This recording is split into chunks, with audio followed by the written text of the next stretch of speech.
Good morning, everyone. I'd like to call to order the Kane County Finance and Budget Committee meeting of Wednesday, December 30th, 2020. We have roll call, please. Ford,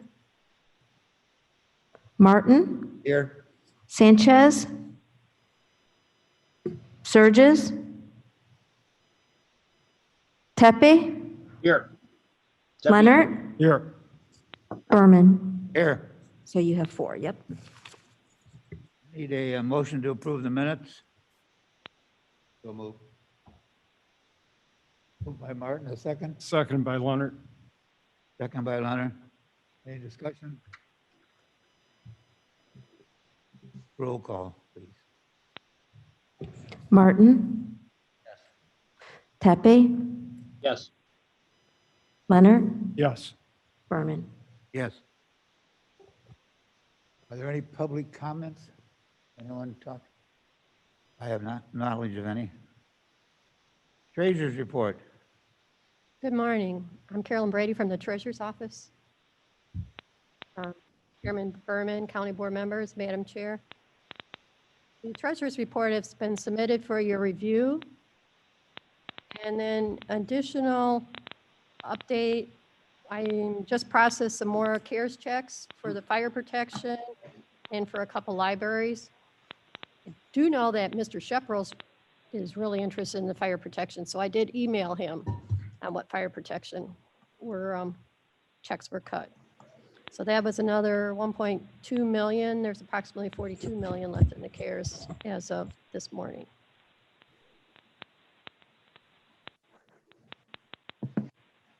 Any questions? Mr. Chairman? Yes. Yes, I was wondering if, with Madam Chair here also, if we could get some kind of a notice or information on our treasurer, Mr. Rickert, Dave Rickert, to find out if he's going to continue on or resign. He does have a full-time job as the Chief Financial Officer in Winnebago County. And I don't think it's fair to either county that he has 2 full-time jobs, both of which are paying over $100,000 a year.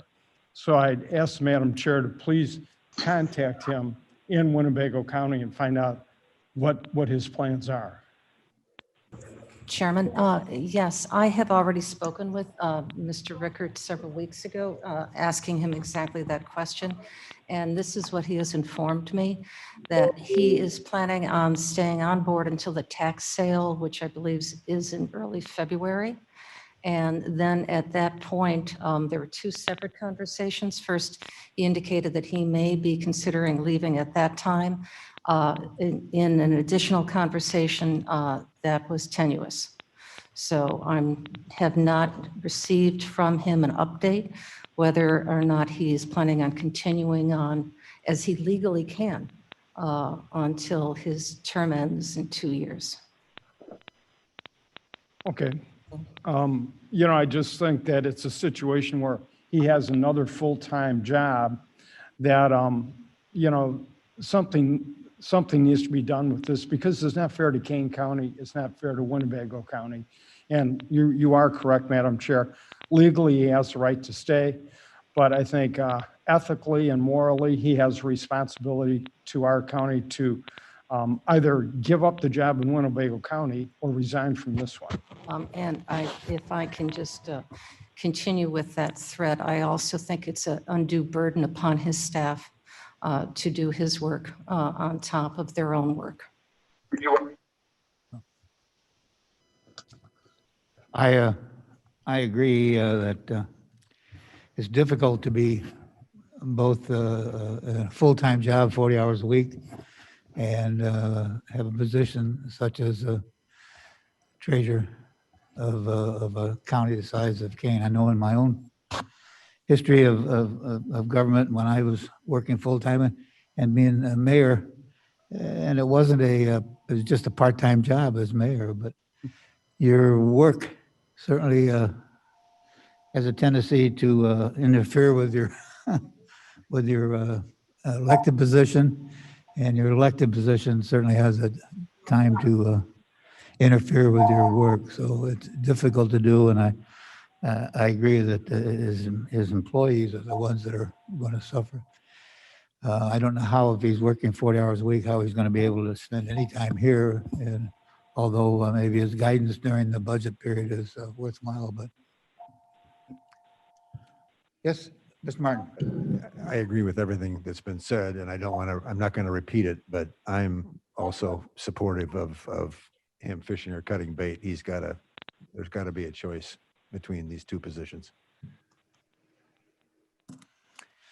Any other discussion, comments? Finance Director's report. Oh, good morning, Mr. Chairman and Madam Chair. And I welcome especially the new board members to, our committee members to the meeting this morning. Within the agenda packet, you will find the normal budget versus actual reports, as well as the accounts payable report and purchasing card report. The one item that I would like to begin with then would be a review of the revenues collected through November 30th. I just, first of all, want to preface it by stating that the revenues here that you see are preliminary. We do have, as we go through the month of January, we'll be accruing additional revenues, especially when it comes to investment income. And then there's a market adjustment that's done at the end of the year, which could significantly change investment income as well. But at the point at which these were measured in comparison to 2019 revenues, we're approximately $3.7 million below in revenue collection than we were last year. Now, we had estimated that this amount would be as much as $6 million below. So I think, you know, it looks like we'll end the year well below the projected $6 million shortfall. But we won't have the final figures until we get to the end of January. My report then moves on to discuss the different expenditure variances within the different funds. Most of these have to do with the expenditures for the Coronavirus Relief Fund that were not budgeted and have not yet been reimbursed. And by that, I mean they've been approved for reimbursement, but all of the accounting transactions that need to take place to move those expenses to the Coronavirus Relief Fund have not yet occurred. So they're still showing up as variances, and they're described as such as you review this report. So there's really nothing to be of concern there, other than perhaps in the coroner's area, which is a concern that we have had for a few months now, where typically at the end of the year, they are over budget.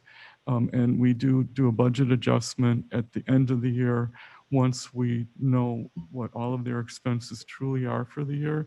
And then we normally do a budget adjustment to fund the difference out of the contingency fund.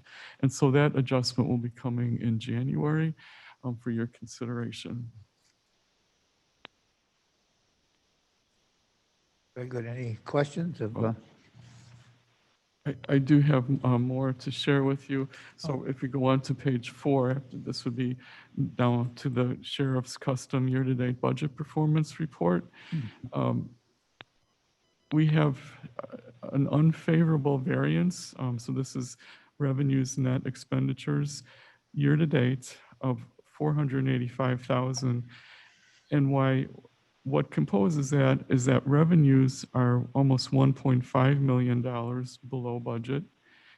And expenditures, on the other hand, are $972,000 below budget.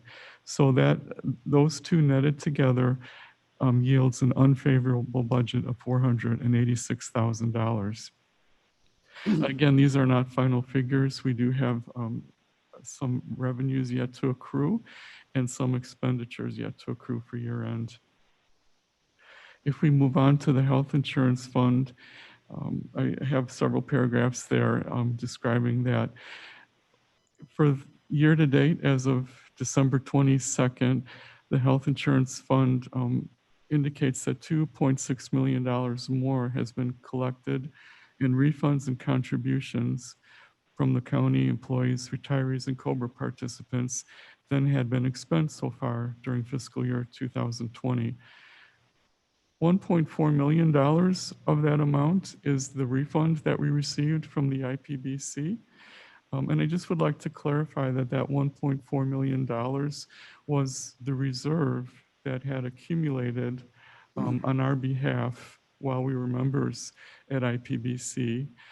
And it was something that was due to us at the end of the contract term, 1 year after we left IPBC, and it was according to the contract we had with IPBC, it was to be calculated by their auditors, which they did. And so the audit was finalized this last November.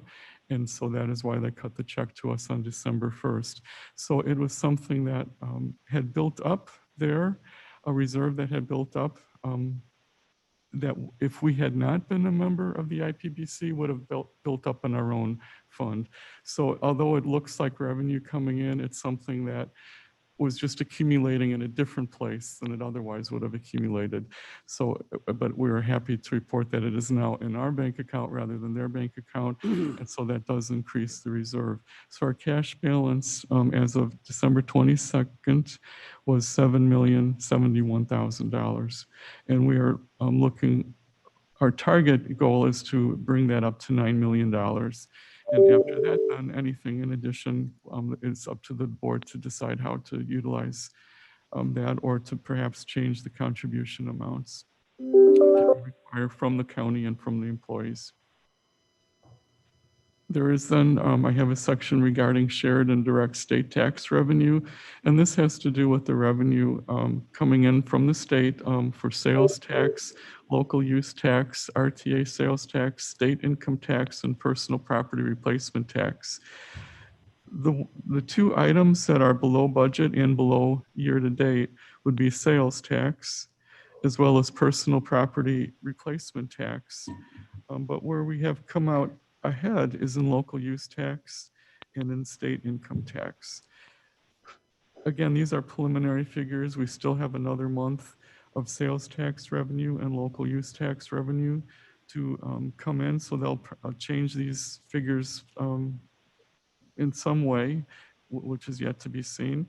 But at this point, the variance between budget and year to date is roughly about the same, about $600,000 below in total. I then have a more detailed presentation of sales tax by month, and the months that you see, and this is at the top of page 6, if you go on to the slide, yes. I know the figures are hard to see, so hopefully you can see them better on your own printout. But what it indicates, if you look at the trend, the darker or the red portion indicates the shortfall in comparison to last year. And what we're talking about is sales tax revenue here. And the months that you see have to do with the months in which the sales occurred. So you can see that the shortfall began February going into March is where you see it. And then it really, the shortfall really expanded in April.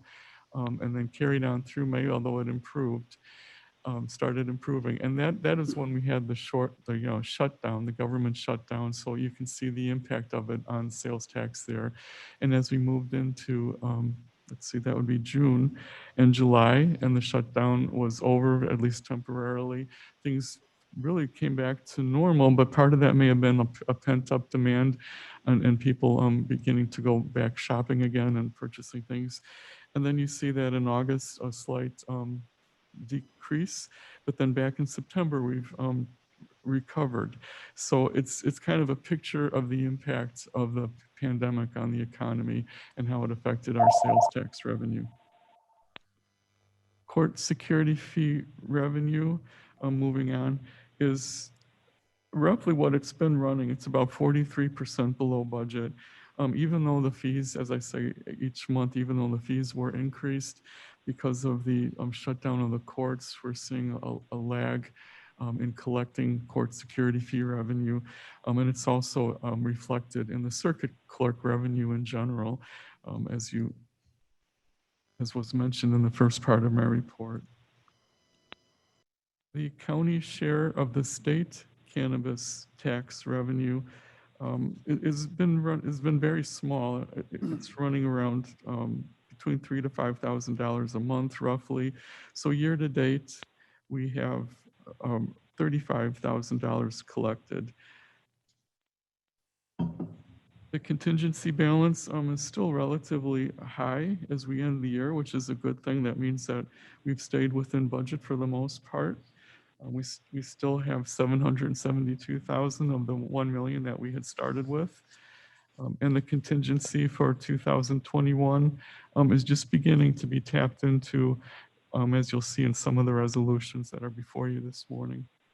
Capital funds, there's about 55% expended for building management in general.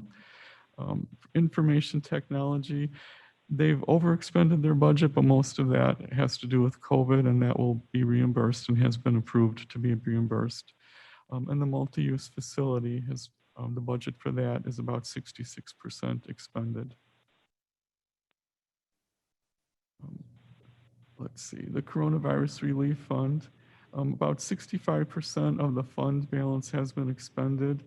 However, the entire fund balance has been allocated at this point to what are estimated and actual eligible expenses. To the extent that our actual expenses may fall short of the estimates, we may have some additional allocations to be made on eligible expenses. The good news is with the latest legislation that has passed, we do have an entire year left to spend the dollars that have been allocated. So if there was any risk of projects not being completed by December 30th, which was the original deadline, that risk has now been removed. And so we have plenty of time to complete those projects and utilize what was allocated out of those funds. The quarterly state receivable report is included in your report. For those of you that are new and looking at it, this is really normal and perhaps better than what is normally the case. At this point in the year, there's 5 months of probation salary reimbursements outstanding.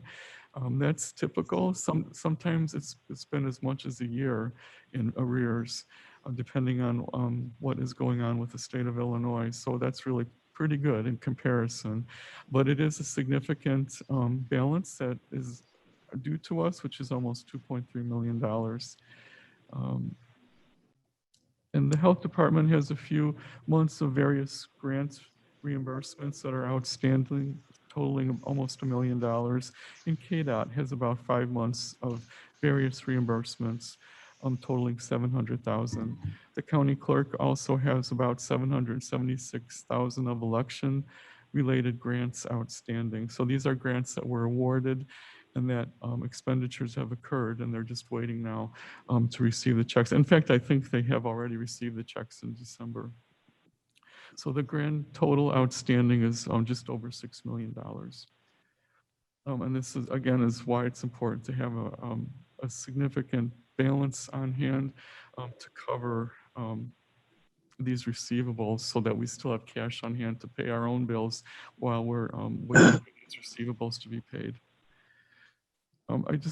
For your reference, I wanted to just give you a sense of what the year-end timeline is like for us.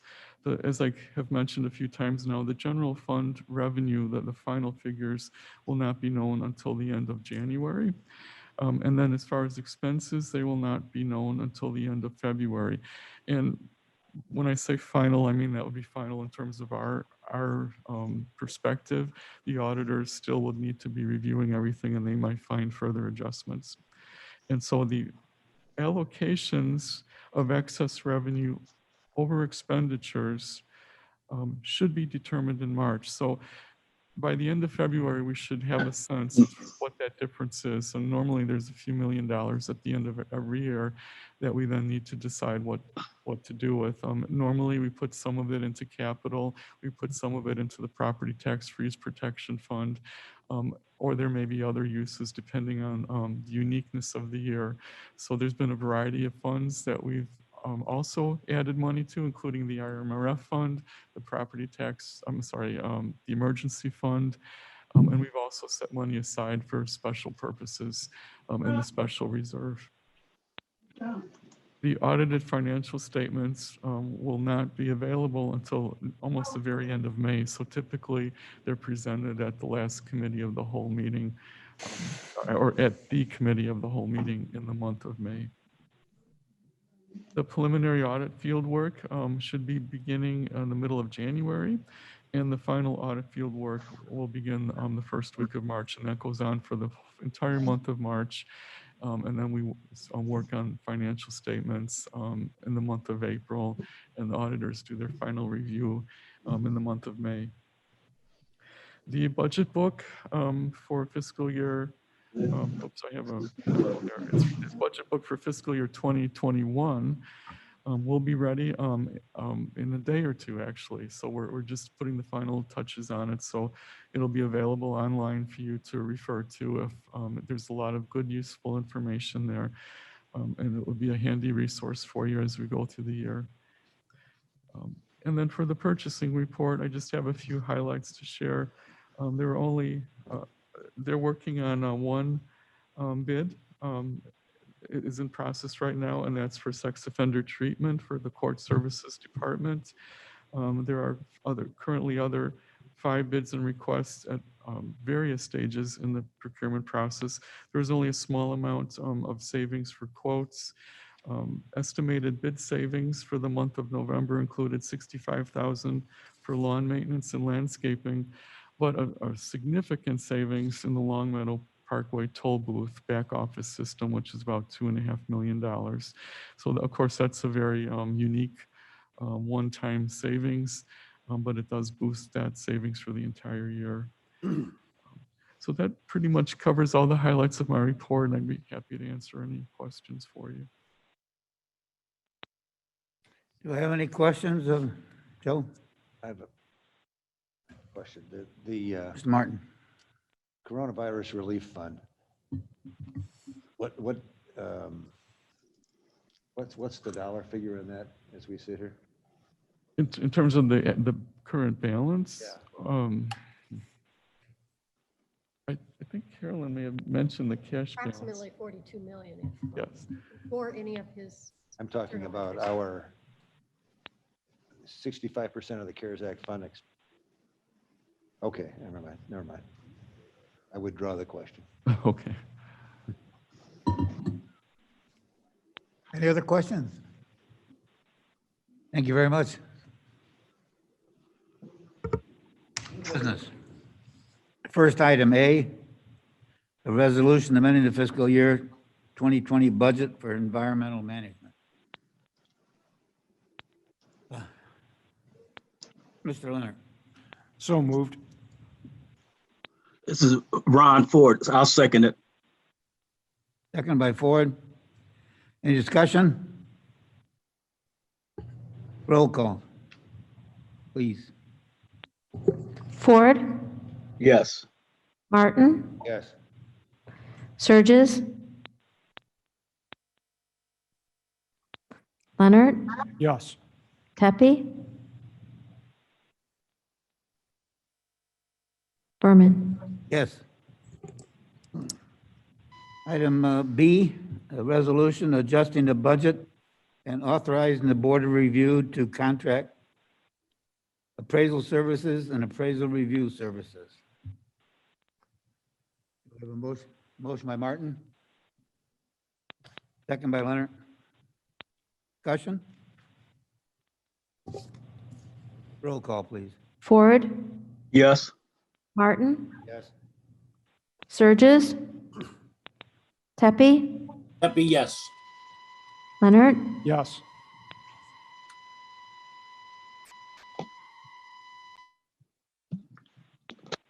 Do I get a vote? Oh, okay, good enough.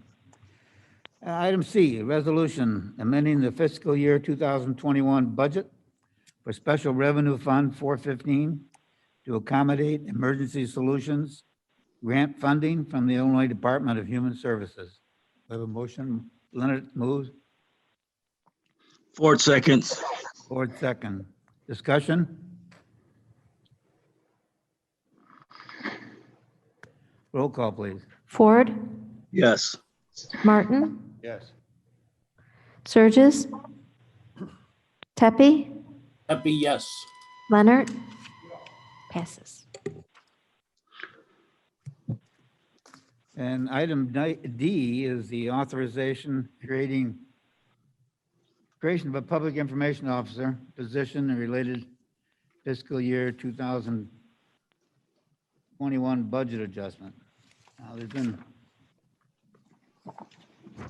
you've all seen the resolution, hopefully. Mr. Chairman, Surges here.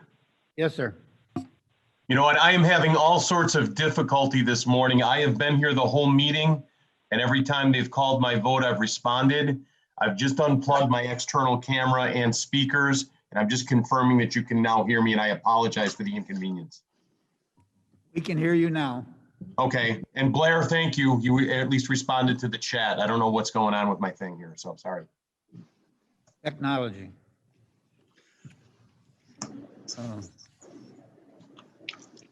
We have a motion to approve.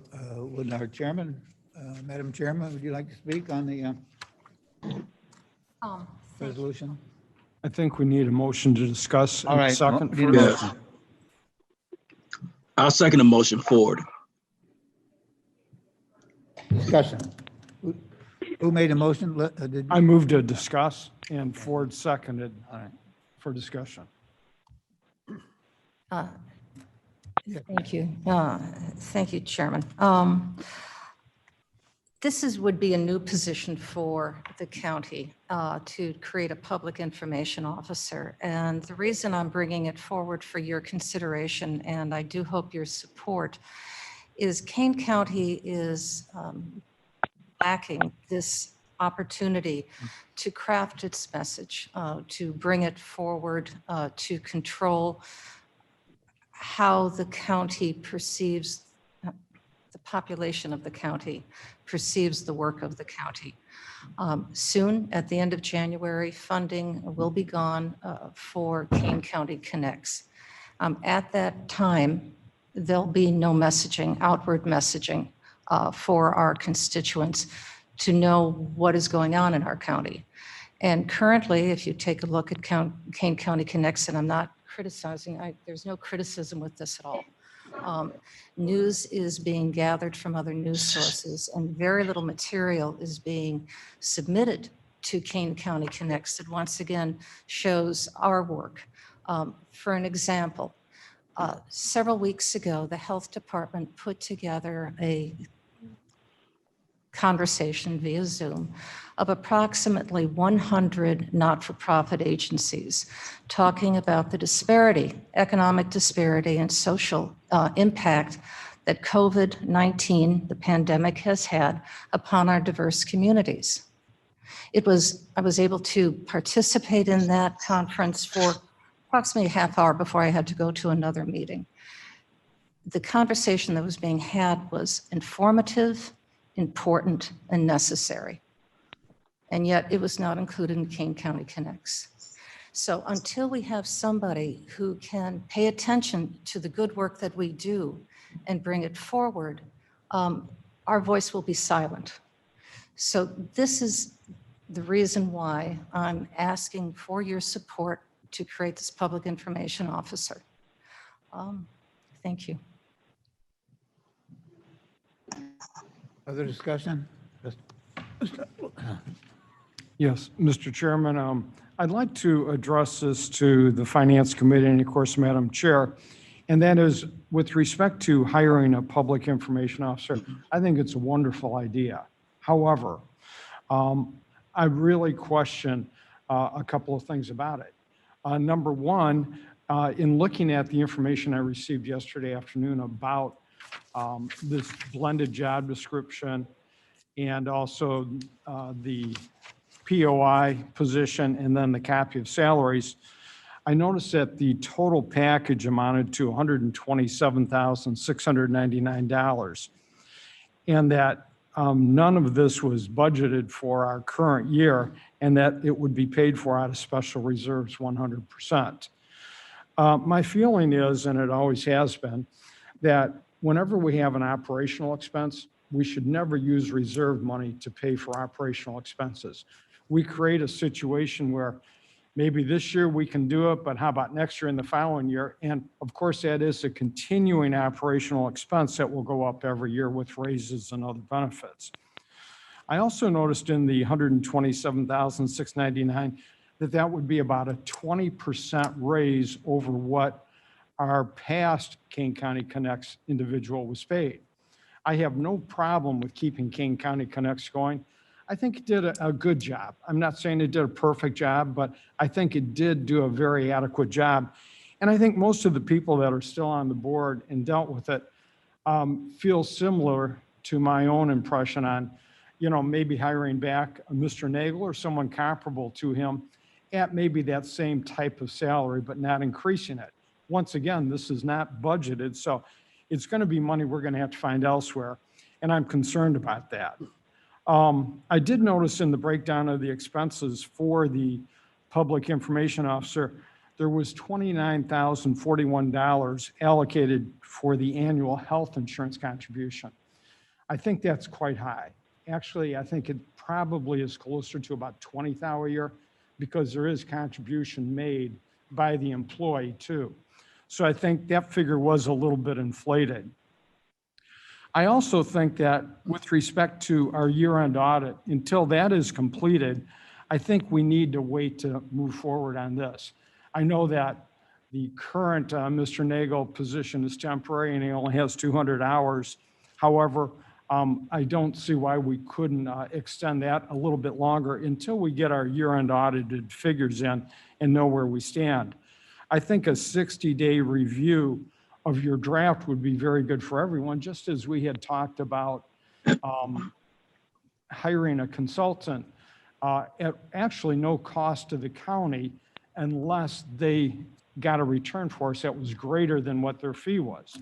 So on that one, everyone agreed that we needed 60 days to review, especially for the new board members, and I totally agree with that.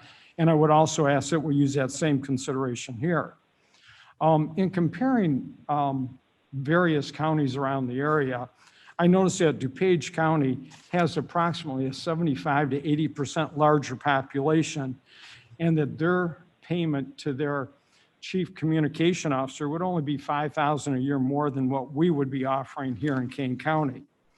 Will County has approximately 15% larger population, and they are paying $10,000 less a year for two positions. I've always felt that we should never practice paying repetitive annual operating expenses out of reserves. Last year, as everyone knows here, we ended up with about a $14 million overage on our budget. Thanks to the CARES money, we're in good shape on that. However, that is a one-time thing. There may be something in the future, but we can't count on that. This year could be comparable to last year with respect to our budget. And if we don't get any more CARES money, we could have a very serious problem down the road. And taking into consideration expenses that we currently have that are going to be increasing, we have the judiciary labor contract that's coming up for renewal. We have the state's attorney's needs, which probably are going to amount to somewhere between $500,000 and $1 million a year. And then we have the ASME labor contract renewal. So in good conscience, I cannot add expenses at the cost of our own current employees, possibly not getting raises or losing their jobs somewhere down the road. I'm not saying it's going to happen this year, but if we start spending our reserves and we have no reserves left and our expenses continue to go up, yes, we can look at a CPI, Consumer Price Index increase, but that's only about 1.2 million a year. So it's not going to handle a lot of the expenses. I very much agree that we need to keep Kane County Connects going. I just think we should try to do it at a comparable rate to what we were paying before, not at a 20% increase, and not at a rate that is actually higher than our surrounding larger counties, both DuPage and Lake County. I know in our own personal and business lives, I'm sure we don't spend more money than we have. And I'm just asking that the county use that same practice. Thank you very much. Thank you, Mr. Leonard. Other discussion? May I make a clarification, please? Yes. Regarding the salaries, these are base salaries that has been indicated. These salaries do not include benefits. Okay. And the benefits, I think, were a little bit elevated on ours, actually, in the health insurance area. So the other ones all looked fine. So just for clarification, the base salary, which came up a little bit high during the configurations, was anywhere between $80,000 to $85,000 annually. This came as an estimate of $84,150, just as a working number. Sure. And for instance, the Chief Communication Officer of DuPage County, their base salary, not with benefits, is $132,359. You know, and I didn't bring up some of the other counties. As an example, McHenry County only has 307,000 people, so they're about 60% of our population. But their communication officer, that base salary is about $55,000. So, you know, I understand the comparisons, but I think what I'm looking at is what do we really need and what do we want? And maybe we can't handle all our wants right now. I mean, I'd love to have people doing this, but, you know, quite honestly, I think many times I read over the description and there are a lot of wonderful things this individual could do. But many of those things too, I think, are done by the chairman of the county and by the department heads who are all very professional and probably have a better knowledge of what's going on in their department than possibly a communications officer would. So once again, I support hiring someone to handle Kane County Connects. I just can't support funding it with reserves and also increasing the actual cost, which was about $100,000 to $127,000. Other discussion? Oh, Yep. Martin. I'm supportive of the fact that we need to have, the county needs an information vehicle. But I've been consistent in saying that to spend reserve funds for two reasons, to me, is not the way to fund this position. Number one, a reserve is there with no assurance that it's ever going to be available to us again. So it's a pot that diminishes and then it's gone. Secondly, with you know, and I'm not claiming accuracy here, but when we went through our finance director's report and our revenue, you know, and everything gets adjusted at the end of the year, but our revenue is just short of 4 million short. The sheriff was 500 over revenue issues, $600,000 in sales and use tax. And if we've got 6 and change in this reserve fund, we've got huge liens in my mind already on that money. And to add this to it, when we know we're going to have increased expenses in the state's attorney's office, and we know we're going to have increased expenses with the judiciary, I think just leads us to a problem. I think we're going to be having to cope with a shortfall come hell or high water by the end of the year. And so I'm supportive of an information position. I just want to know where the money's going to come from. And if there's a vehicle to provide it other than from reserves, I'd be supportive, but I am not to take the money from a reserve when we've already leaned it and we anticipate shortfalls this year. That to me is not prudent. Mr. Chairman, Surges here. Yes. You know, I want to reiterate what both of my colleagues are saying in terms of the reserve fund being used as the primary funding mechanism for this. And in ad hoc, if you will, committee meeting to discuss this just the other day with Madam Chair, you know, I do want to articulate that I do believe that we're in a unique point in history with this COVID situation and the vaccine coming available And I do believe that we need to elevate ourselves to a position where we are the quarterback for this information coming out. And I am very much in favor of moving this from a simple newsletter position at Kane Counties Connects to an information officer handling that. I am the most conservative fiscal guy you're going to meet. But if we have COVID funds that have been somehow maneuvered so that we can handle this in the first year, I believe that my information or my communication during that ad hoc committee was that I would be willing to do this on the come if we had a way to tell this information officer that we would, that this is an annualized contract, because we can't be dipping into reserves for this. And we don't really know what this thing's going to look like a year from now or 2 years from now. The position may fizzle. It may have proven not to be important, or it may prove to be the greatest thing since sliced bread. So I would be willing, if the money is there, Mr. Onzik gives us approval from, some COVID, windfall that came in, to fund this for the first year, retool the way we're doing our information and newsletters, help coordinate that across the departments and the county-wides. I would be willing to do that as long as that stopgap, if you will, was in place, that this didn't become a snowball that each year was escalating, until we had a chance to evaluate it, at an appropriate point in time. Thank you. Mr. Chair, Gums has a comment. Yes.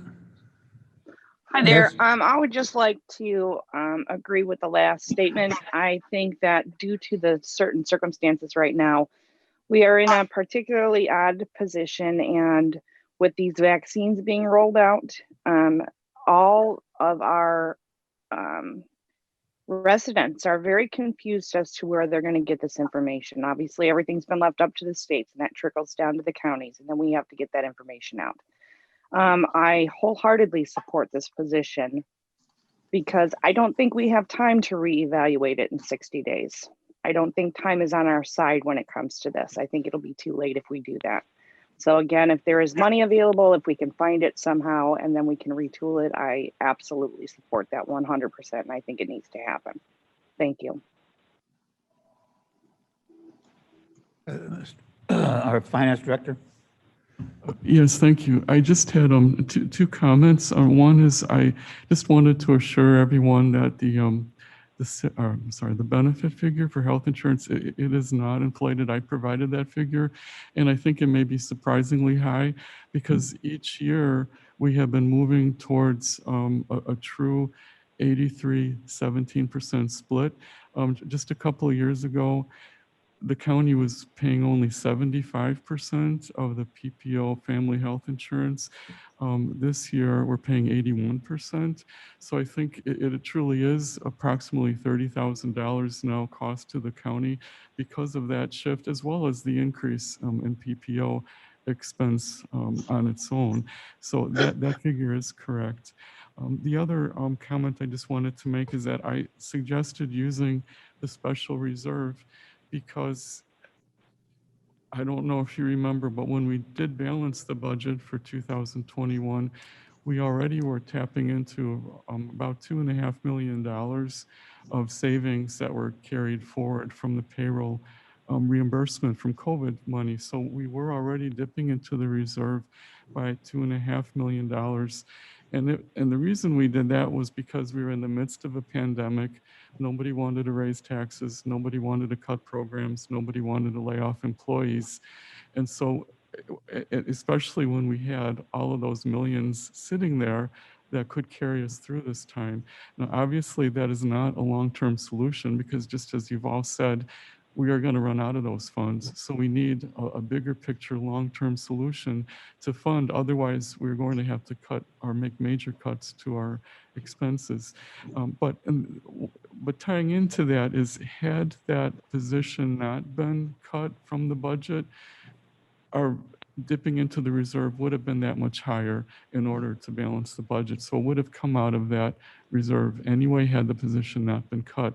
I'm not saying these things to justify anything. I'm just trying to help put it into perspective of how this came about. Very good. Commissioner Molina? has something Thank you, to- Chairman.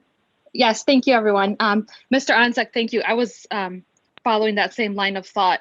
Could you give us a little bit more information on the amount in the special reserve now and kind of historical context? How much did we put into the special reserve when we did our budget process for 2021? Okay, this is going off my memory, so forgive me if I somehow maybe I'm mistaken about something, but we started out with roughly, and this is an estimate of about $21 million or $21.5 million of what was estimated to be savings generated by the payroll reimbursement from the Coronavirus Relief Fund.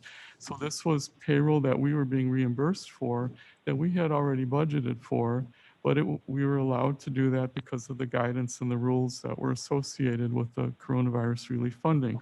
So fortunately, the county board had the foresight and wisdom to allocate the funding from the Coronavirus Relief Fund for that payroll reimbursement, which then put us in a position to use some of that savings, which I was estimating to be about $6 million, to help offset the revenue shortfall in 2020. There was a small portion of it that I think it was about 600,000 that was used, set aside to pay for body camera lease payments. I think there's about 5 years worth, so there's about $600,000 there. So we used the money for that because that was not in our budget to pay for that. And then we used about $2.5 million, as I said, to bridge the gap in 2021 between revenue and expenses. And then we also used another $6 million for 2021 to continue making up for what seems to be the continuing trend of a revenue shortfall going into 2021. So that roughly leaves about 6.8 million of coronavirus relief funds still sitting in the special reserve fund that will carry forward through to 2022 unless we start drawing down from it for other purposes, like for this position.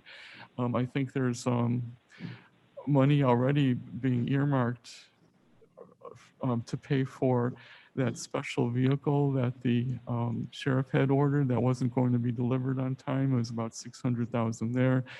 There was a generator ordered for the health department that wasn't going to be delivered on time. I think that was another 100,000. So I think roughly we're probably down to about $6 million left.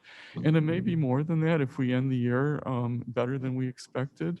But that's roughly what we have in the reserve that can be used for other things the boards decide to use this year or to help balance next year's budget. But that's all yet to be determined. Thank you. Ford, I'd like to make a comment. Yes, sir.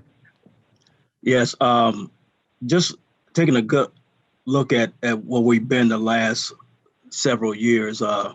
We had a financial crisis in 2009, and because of the coronavirus, we've had a situation in 2020. So within an 11-year period of time, we've had two financial crises.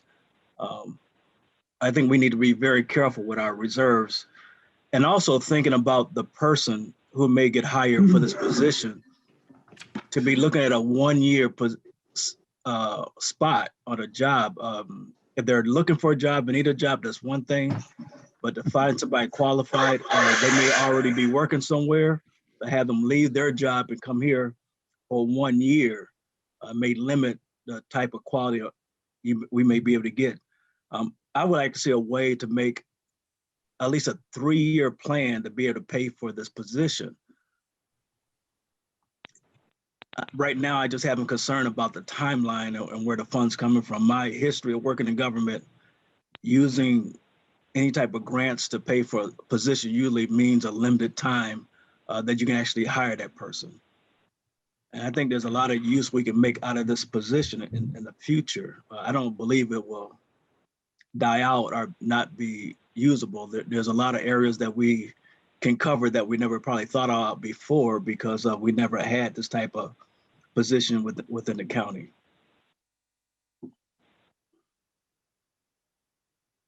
Thank you, Mr. Ford. Any other discussion? Are there questions?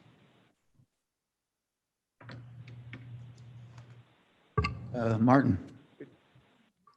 To my understanding, the various, or many of our departments have existing, in some capacity, people that are providing public information. Is there any ability, because I just get back to my fundamental issue, and that is funding a permanent position from a reserve puts you in a trick bag. Is there any way that we can be adjusting other budgets that perhaps won't have the same need for information-related services? Are any of these department heads willing to concede parts of their budget to help balance this book, to get some contributions from the people who I presume are going to benefit from, have part of the benefit for this position? Am I off base in suggesting that or asking that question? I don't think so. I think that this, obviously, someone is doing the effort right now in each of the departments. And if what we really need is a buy-in by all the departments of utilizing a professional that is going to speak for the entire county. So I think that's the most important thing. How we make that happen is something to come from the future, I guess. This is Bates. May I make a comment? Yes. So in my opinion, the special reserve fund is, the reserve is for an emergency, for a rainy day. And with COVID, it's pouring outside. And so I think that COVID is the kind of emergency right now that requires and calls for an expenditure from our reserves. And I want to agree with Commissioner Gums that this is, we can't wait. This is going to be vaccine rollout and emergency mitigation, maybe even tracing. So in my opinion, this should go forward right away. Thank you. Thank you. Mr. Chairman? Yes. Yeah, Ken Shepro. I have a question about the timeline. I mean, assuming that this position is approved, as I understand it, it would have to be published and interviews conducted. And I think the point has been made about how much this person will already know coming into the job. Isn't there going to be a learning curve to become acquainted with what is actually happening in Kane County? And I guess it strikes me that seems like that may take us well into the late winter or early spring, even if it's done on an expedited basis. And I wonder if there are not people already out there who, on a short-term basis, if the purpose is to make sure that information is disseminated about current activities in the vaccine, I suspect there are many people out there who are already ready to go. But again, that issue is a short-term issue. It's not a long-term issue. So I just wonder if that ought to be considered as part of the mix of what is decided to do with the permanent long-term position that seems to be on the table at the moment. Thank you. Mr. Chairman? Yes. Who's it? This is Ford. Yeah. I guess I have a question. I don't think that even with my comments that we may need to wait. What my hope is that we can move this to the executive committee with questions being answered. Like for instance, is it going to be identified as a one-year position, or are we trying to make it a long-term position? And if we do, can we come up with at least a 3-year salary? And that has to be discussed with whoever gets interviewed with that understanding. I don't know if we've said it was going to be a one-year position. I think it's something that is going to be a continual position. That, if I may, that. All right, is- Chairman. Thank you. That is correct. It was considered to be a permanent position, pending, of course, approval to move forward with this. And if I can also remind you that you are already have budgeted resources, financial resources for the position of Kane County Connects. So that salary budget would be inclusive of this. I don't think we have done that. Where is that budgeted, Madam Chair? You had, well, right now you are paying a consultant out of the general fund to pay for that position to publish Kane County Connects. My understanding is that money, Mr. Chairman, I'm sorry, I didn't mean to go out of order. Yes. My understanding is that temporary position is being funded by the IT budget. That is accurate. To my understanding, we do not have an annual budget expressed for Kane County Connects. That is not in the, again, to my understanding, we do not have a budget that exists. And at the end of January, if that's the date, the IT's department's commitment to pay for that temporary would then expire unless they would voluntarily extend it. So I don't think I don't believe we have the 71,000 already in the cards. Am I right or wrong? I just want to. That is correct. And perhaps Mr. Farnstock could share some insight on that. For the current contract that we're using for the Kane County Connects, it's contractual services that we're using with a company that we use for staffing and contractual employment. So we're not directly contracting with an individual. We're using a consulting services. That's coming from a county IT contractual services budget that we use for web development. We use it for web development, for graphics, for any kind of content that we prepare for the sites. That is based on 200 hours. So we're in a position where we can do that right now. We felt it was important to try and keep the communications going during this time. I can tell you that in the interim, when we didn't have just that position, we received lots of communications about when are we going to get information out regarding health department, regarding recycling, regarding new building information, community history, museums, libraries. We just get inundated with people saying, hey, can you put this in the newsletter? So we thought it was just a better use of our resources to have someone come in to do that.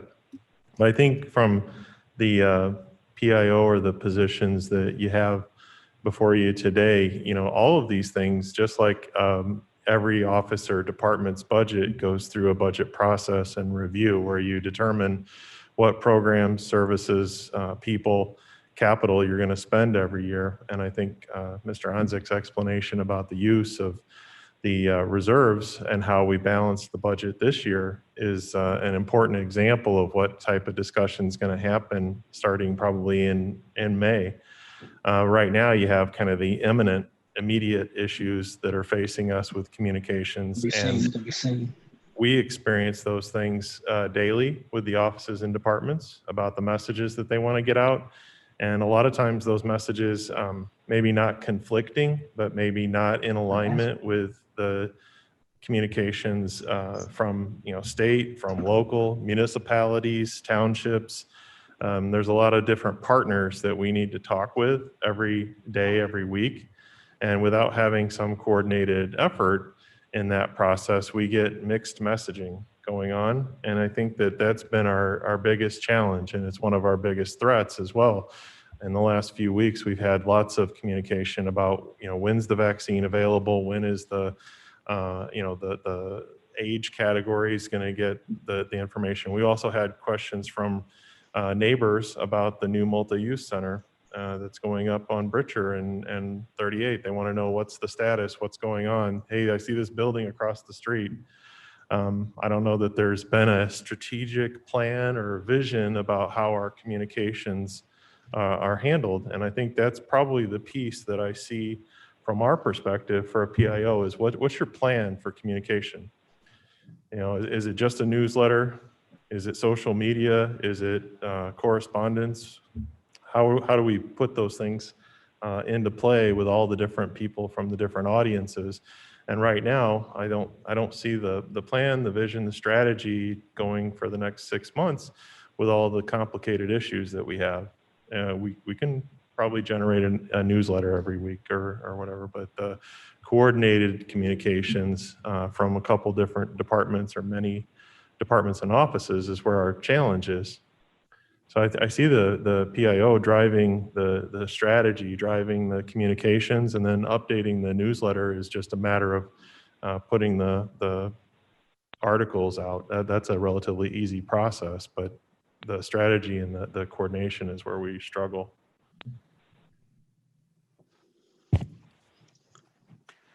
Thank you, Roger. Yep. Any other, Leonard? Thank you, Mr. Chairman.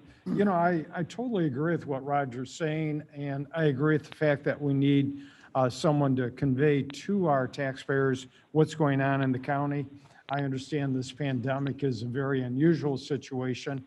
I don't know if a year from now we will have a similar situation that we'll need to have this degree of information out to our taxpayers. But I guess my question for Mr. Feinstock is, number one, thank you very much for funding the 200 hours. What was the cost for that 200 hours? And then secondly, would you be willing to fund another 200 or 400 or 600 hours out of your budget so that we would have time to review this and decide if it's something that we can afford to pay for? So the hours, I'm not sure exactly what they pay the contractor, which right now Rick Nagel is doing that, but I know that we had put aside a budget based on the salary that Rick had before. That was kind of what we based it on. So I think that we budgeted about $10,000 for the duration of the services, something in that magnitude. And I think it was closer to 5 weeks to 2 months, and it's one of those things where depending on what the need is, we're a little flexible in that regard. But you get 2 months into this, and it starts to become too much to bear from a contractual budget. So, thank you, Martin. As this conversation develops, it seems like we have two issues here. One is, how do we address what we all acknowledge to be an emergency? And then the other is, how do we deal with our long-term information needs? And I think if we separate those two, and Mr. Shepro made the point, if we could find a service or an individual that for the next few months could get us spooled up on information, provide a unified method of bringing forth information from the various bodies to deal with the emergency. To me, that's a different issue than saying, let's hire a permanent employee that will meet our long-term county needs. And if we to get this off the dime, and I think address the legitimate concerns that, and I know I'm being redundant, about taking long-term expenditures from reserves. If we could devise a way of funding an emergency, a manner of addressing the information emergency which we may have today, which we know has a beginning and an end, and then investigate and pursue the long-term goals with more of the long-term goals in mind. I mean, to formulate a permanent position based upon an emergency, to me, may not be terribly productive, particularly because, and again, quoting Mr. Shepro, and he's right, by the time we are done advertising and doing the things we do to properly hire somebody, we're going to be in springtime, and all of this information is required before that occurs. So we could have 2/3 of our need. We could have 2/3 of our need come up during a period of time when we're trying to hire a permanent employee. And I would. Berman? So I'm find myself attracted to whether there's a way we can handle information on a short-term emergency basis while we're investigating funding sources and other funding sources for a permanent position.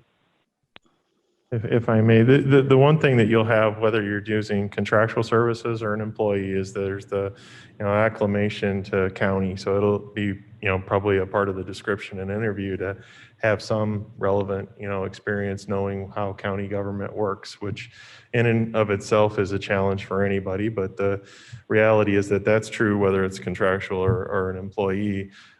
In the time we have between now and the county board meeting, there's nothing about the county code or otherwise that would stop you from advertising a position if you knew that the position is forthcoming. You just can't simply hire the position until the board approves the budget and the actual hiring of a position. So I think what we were looking at is if we get this started, to start the search and the advertisement, you could have candidates available at the time when the board resolution would be approved. So I think that would be the timing of it. If you were to do contractual services for this, I'm going to say that will be an RFP or a QBS selection process that will probably take a matter of 30 days just to get that part done. And then you'd go through committee for another 45 days. So that would be maybe in terms of the critical path to get to the result you want would be a 2 to 3 month process versus if you advertise and you have candidates to interview and pick someone in January, your critical paths may be 30 days. So you're like, I think contractually, you're gonna go past the county's threshold for contractual services at $30,000, and you're gonna end up doing an RFP for those services. We don't have the RFP formulated, so just drafting the RFP, getting it out, advertise it for a couple of weeks, get the responses back, have a review team review it, interview the candidates, recommend one of the candidates or two, take it through the full committee process, or at least finance and executive to get it funded. The same funding question, because I can tell you that the rates for consulting for PIO would probably be anywhere from $75 to $150 an hour. It's just the math of the position. You probably would spend maybe in 20 weeks to a half a year the same as you would to hire a person for the full year. It's just off the top of my head. I'm not saying that's absolute, but those are the kinds of things to consider. It does take time to get the RFP out and get it back. Mr. Chairman? Yes. Would not some of the same emergency procedures that we have used as part of the COVID emergency be available to be used with respect to hiring consultants? It seems to me that for example, the folks that were hired through the state's attorney's office was done on a much more expedited basis. And I would think that same process could be utilized here as well. I believe you need to go through the county board with an emergency purchase affidavit or something similar, or you'd bring it back, kind of after the fact to say this is what it cost and pay. During the emergency authorizations that were happening, a lot of those were done and then brought back to CARES Act committee and finance kind of post-mortem, it's happened and we had to spend the money because of X, Y, or Z. And here's the invoices for what had to happen. So I don't, I think the emergency purchase, the intent of it was a little different, but it certainly is available. There is a emergency purchase affidavit that requires approval of the county board after it's been executed. You have to bring it to the next county board meeting. Or you could have, I believe the executive director of the health department and the sheriff still have emergency purchase authorization under the public safety emergency declaration that was made by the county board. So those would be the three different actors that would be able to do that. Other questions or discussion? Just again, thank you. Point of clarification. When we take a look at the COVID timeline, the rollout of the vaccines that are occurring, from what I'm hearing, you believe that this may be a short-term issue, meaning finished in the first quarter of 21. And I want to assure you from the knowledge that I have gotten from both the health department and my own research, this is far from the case. There's going to be the rolling out of the vaccines because of limited resources available from the health profession to meter this out all the way through the third quarter of next year, so that our healthy individuals who are younger will most likely be getting the vaccine sometimes towards August or September. Then we have another discussion that we have to put forward, which I addressed in our meeting that we had the other day, is that working with the health department, we have to alleviate the fear for our 534,000 residents that the vaccine is safe and necessary. We all agree wholeheartedly that we want to get our economy back. I think we can all make a wholehearted judgment call that public health is integral to getting our economy back online. Because until we can go freely without masks to go to our stores, to go shopping, to go to our restaurants, to travel freely, our economy is going to be impacted. So this hope to get this position is to do exactly what I'm hearing everyone wants on this at this meeting. We want a robust Kane County economy, but we cannot do it at the rate of our poor health right now. We have to get the pandemic under control, and we have to be able to educate our public the need for this vaccine. We also have to allow them the opportunity to know when the vaccine is going to be coming out and where they can get it. This includes not just the general population. This includes our families who have, I'm sorry, I was thinking of my own mother, who suffered from Alzheimer's, who could not speak for herself, and having to be able to get their permission.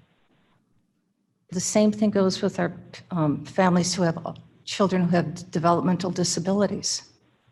We have to get their permission to be able to get the shot. And this is all done through information release. We also have one other issue coming up next year that was not discussed at this table that our 534,000 residents should know about. It's going to be called redistricting. And what is that going to look like? And how are we going to get equitable information out about that? So that's on top of the pandemic. So this position to me is not just for the county, it is for those 534,000 residents who deserve to hear our voice. And I urge you, please, not to cut that off, because of your fear of fiscal prudence. This is fiscally prudent, and this is fiscally necessary. And as a gentle reminder, we are the only Collier County in my survey that does not have a public information officer of our size. So I do believe that this is a needed, necessary position. And once able to be funded, I'm sure through creative taking a look at the departments, they will find this need, and perhaps we can encourage them to bring forward some of their budget to support this, because this individual will be supporting all of them. This is not a highly paid position. It's not over $100,000 base salary. So I would ask you, please, for your support on this. Mr. Thank you, Chairman, Madam Chairman. this is Ford. Yes, Ron. This goes on to our next, this would go, if we voted out here, it goes on to our next executive meeting, which is the 8th. Seven. Would that be correct? Yes. I would move to move this forward, just with the looking at some other, there was some good advice on looking at some other either being to assist for covering for the cost of this position, or to cover it with looking at having other departments taking a look at their budget to participate, to make this more comfortable for a long-term position. And looking at any options we can find and present them at the next executive committee for financing the position.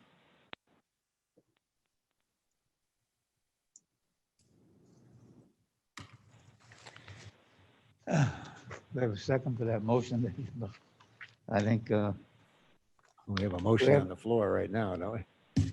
do we have Motion any on more the floor. discussion?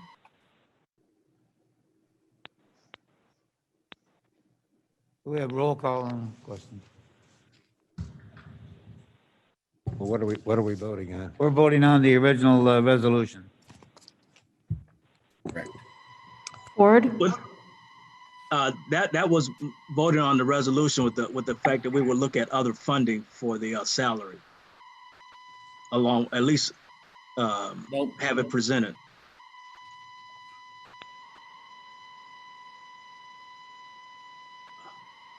Is Can he, is we he, have? I think it wasn't a motion. If there was a motion, it wasn't second. I think it was a motion to discuss. So I think that, That died? yeah. Okay. So I think we're voting on the resolution, the creation of a PIO officer position. Roll call, please. A second on this, on the resolution? The vote on the resolution? Do we have a second? Pepe second. Pepe? All right. Roll call. Ford, Yes. Martin, Sanchez, Surges, Yes. Tepe, Pepe, yes. Leonard, No.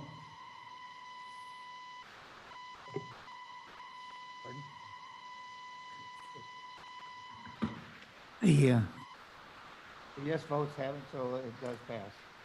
Moving on to Resolution E, authorizing contracts for Mr. Chairman, Surges here.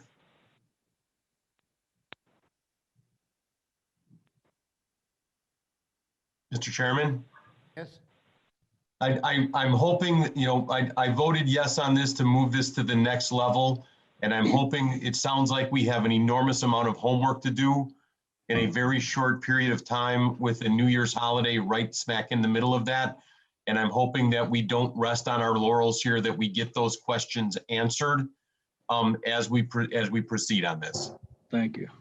executive meeting committee meets on the 6th January, so. Thank you. So that's only like 2.5 working days between now and then, so. Yeah. You're busy. Resolution E, contract for interpretive services. Do we have a motion? Oh, Mr. Le- Moved by Leonard. Second by Ford. Discussion?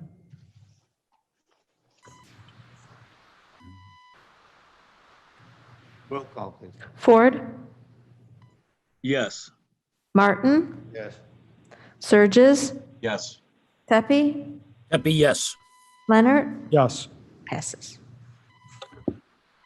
All right, resolution F, extension of adult drug rehabilitation court contract. Motion, Martin? For the second? Leonard seconds. Leonard? Discussion? Roll call, please. Ford, Yes. Martin, Yes. Surges, Yes. Tepe, Tepe, yes. Leonard. Yes. Passes. And resolution G, authorizing the kennel floor replacement for the animal control. Motion. Leonard? Martin, second. Discussion? Discussion forward, question. Did we have multiple bids on this? Definitely. Yes. Yes, they're all actually in our packet. They I were didn't all in see the, they were in your packet. All right, I didn't, okay. I must have missed them, okay. Any discussion? Roll call, please. Ford, Yes. Martin, Yes. Surges, Yes. Pepe, Yes. Leonard. Yes. Passes. And item H, a resolution authorizing approval of the 2021 aerial ophthalmog. Easy for you to say. Ortho. Ortho imagery. Here we go. We have a motion to approve. Tepe Four up. motions. Mr. Leonard, second. Tepe, Debbie. Discussion. When was the last time this was done? Does anybody have any idea? a year before.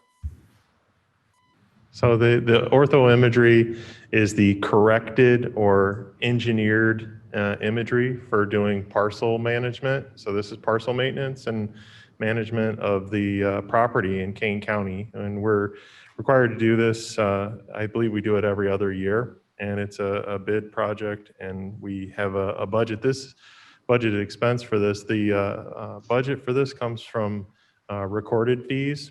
So it's a special budget that just is used for mapping purposes. Like I said, it's a biannual expense. If you have any other questions, I'd be happy to try and answer those. Thank you, Roger. Yep. Any other questions? Roll call, please. Ford, Yes. Martin, Yes. Surges, Yes. Pepe, Yes. Leonard. Yes. Passes. Item I, a resolution notification of sex offender treatment services. Do you have a motion? Mr. Leonard, Second Ford. Martin, second. Discussion.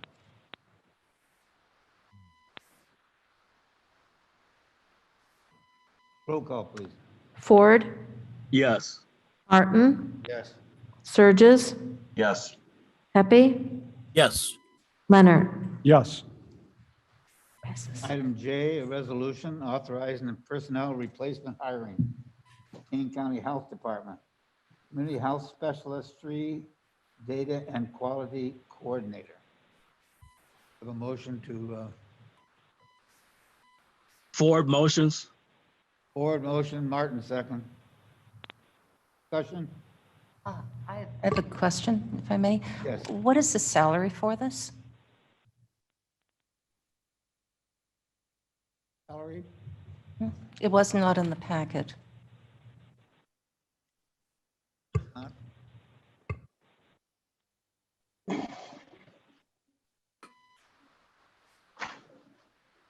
I don't know, Gemini, from the, didn't, You know, I'm going to look it up.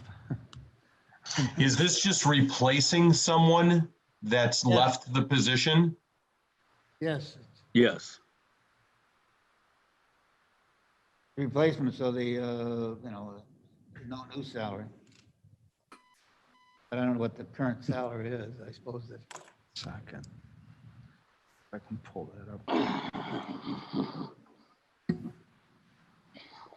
Okay, and that is, Don't have an answer, we'll have to find that.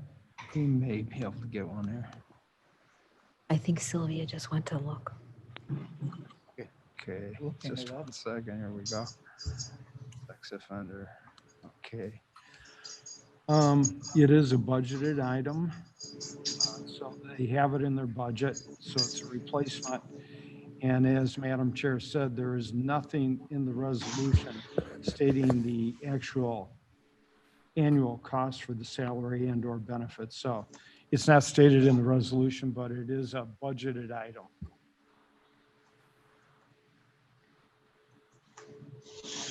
All right, Madam Chairman?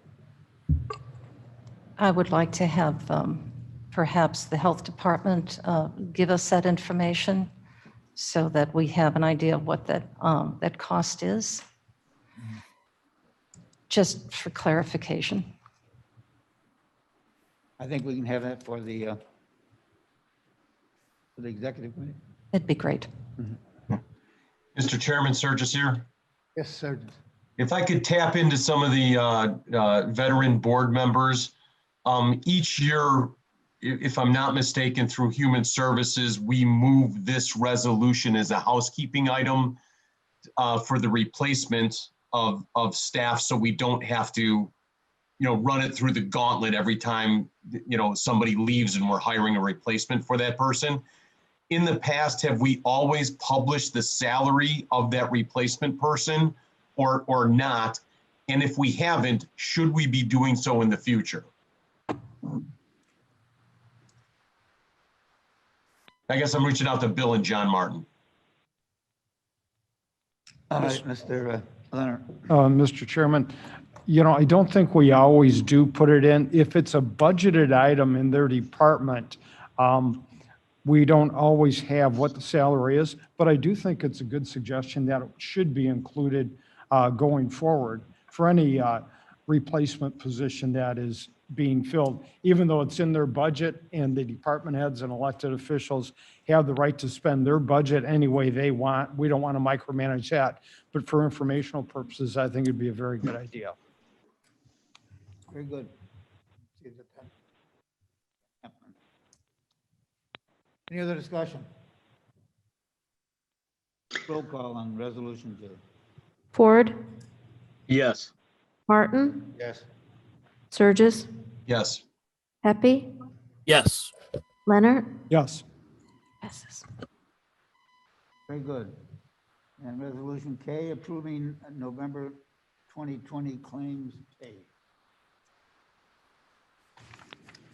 Mr. Leonard, motion to approve.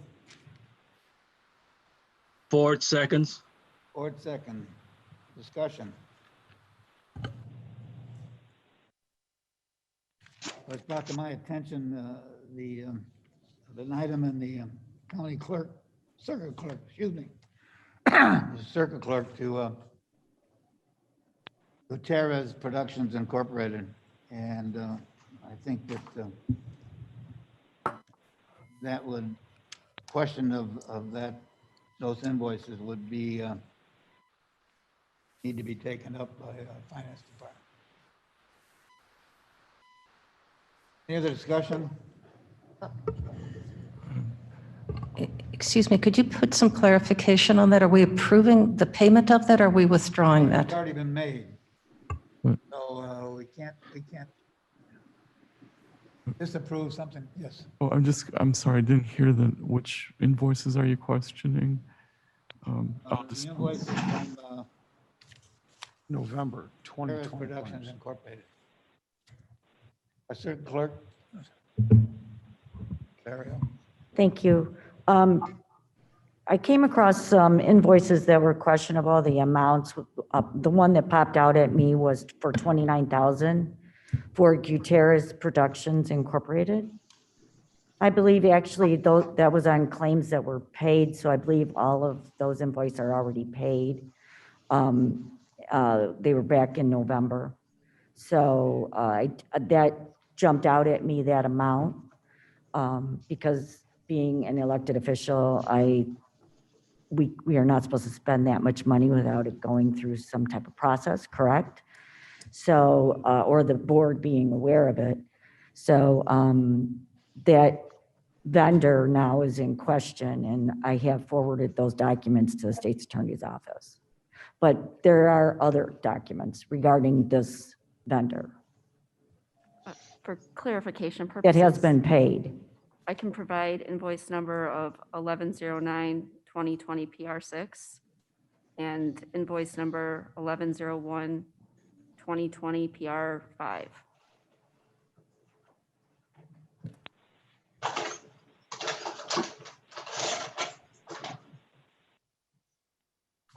Just checking all my dollars. Thank you. Very good. Any other discussion? Any other questions? Roll call, please. Ford, Yes. Martin, Yes. Surges, Yes.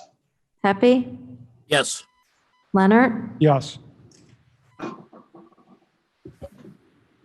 Oh, end of our new business. I have no old business. Auditors report. Like, monthly report is attached. Any questions on that? Well, actually, I can provide the auditor's report as I'm the auditor now. So hi, everybody. So we have a lot going on here in the auditor's office. We are currently working on 6 transition audits for the executive director of the building management, executive director of King County Health Department, King County Board Chair, King County Auditor, King County Circuit Clerk, and the King County State's Attorney. So we have 180 days to perform these transition audits from the last day of the predecessor, and we have begun doing those. So we've got that underway. We also have had the end of the fiscal 4th quarter. So we are postponing our report for that until the external auditor completes their field work. Any questions? That's our report. Is our motion to replace all our reports on file. A motion by Leonard, Martin, second. Discussion. Roll call, please.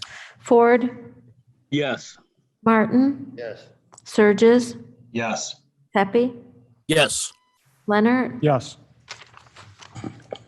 Very good. No executive session that I'm aware of. Need a motion to adjourn? Ford, yes. Ford makes a motion. About a second. Tepe? Pepe, second. All those in favor say yes. Yes. Yes. Those opposed, same sign. We're adjourned. Thank you very much.